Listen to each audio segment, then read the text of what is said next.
Good evening, everybody. Tonight, our nation is in debt to the people of Boston and the people of Massachusetts.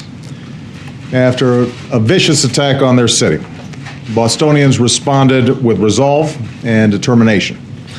They did their part as citizens and partners in this investigation.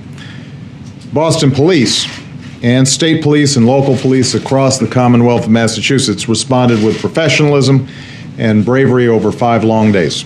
And tonight, because of their determined efforts, we've closed an important chapter in this tragedy. I've been briefed earlier this evening by FBI Director Mueller. After the attacks on Monday, I directed the full resources of the federal government to be made available to help state and local authorities in the investigation and to increase security as needed. And over the past week, close coordination among federal, state, and local officials, sharing information, moving swiftly to track down leads, has been critical to this effort. They all worked as they should, as a team, and we are extremely grateful for that. We owe a tremendous debt of gratitude to all our outstanding law enforcement professionals. These men and women get up every day, they put on that uniform, they risk their lives to keep us safe, and as this week showed, they don't always know what to expect. So our thoughts are with those who were wounded in pursuit of the suspects, and we pray for their full recovery. We also send our prayers to the Collier family, who grieved the loss of their son and brother Sean. He was born to be a police officer, said his chief at MIT. He was just 26 years old.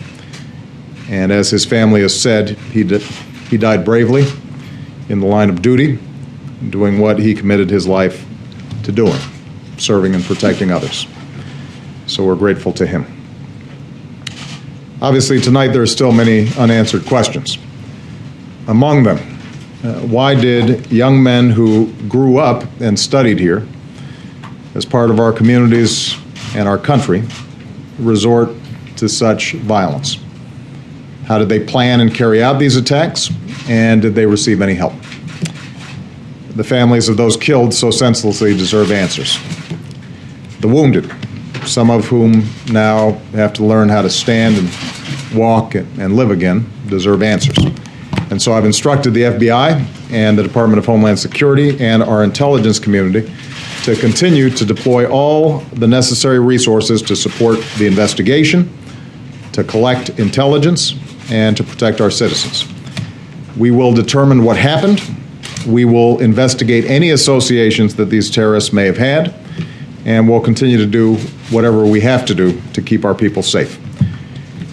One thing we do know is that whatever hateful agenda drove these men to such heinous acts cannot prevail. Whatever they thought they could ultimately achieve, they've already failed. They failed because the people of Boston refused to be intimidated. They failed because, as Americans, we refuse to be terrorized. They failed because we will not waver from the character and the compassion and the values that define us as a country, nor will we break the bonds that hold us together as Americans. That American spirit includes staying true to the unity and diversity that makes us strong, like no other nation in the world. In this age of instant reporting, tweets, and blogs, there's a temptation to latch onto any bit of information, sometimes to jump to conclusions. But when a tragedy like this happens, with public safety at risk and the stakes so high, it's important that we do this right. That's why we have investigations. That's why we relentlessly gather the facts. That's why we have courts. And that's why we take care not to rush to judgment. Not about the motivations of these individuals, certainly not about entire groups of people. After all, one of the things that makes America the greatest nation on earth, but also one of the things that makes Boston such a great city, is that we welcome people from all around the world. People of every faith, every ethnicity, from every corner of the globe.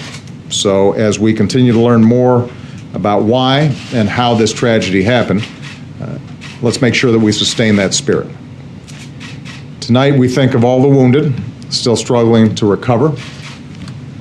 Certainly, we think of Crystal Campbell. We think of Lingsu Liu. We think of little Martin Richard. Their lives reflected all the diversity and beauty of our country, and they were sharing a great American experience together. Finally, let me say that even as so much attention's been focused on the tragic events in Boston, understandably, we've also seen a tight-knit community in Texas devastated by a terrible explosion. And I want them to know that they are not forgotten. Our thoughts, our prayers are with the people of West Texas, where so many good people lost their lives. Some lost their homes. Many are injured. Many are still missing. I've talked to Governor Perry and Mayor Muska, and I've pledged that the people of West will have the resources that they need to recover and rebuild. And I want everybody in Texas to know that we will follow through with those commitments.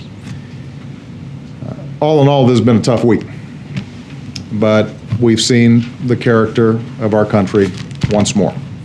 And as president, I'm confident that we have the courage and the resilience and the spirit to overcome these challenges and to go forward as one nation under God, indivisible, with liberty and justice for all. Thank you very much, everybody.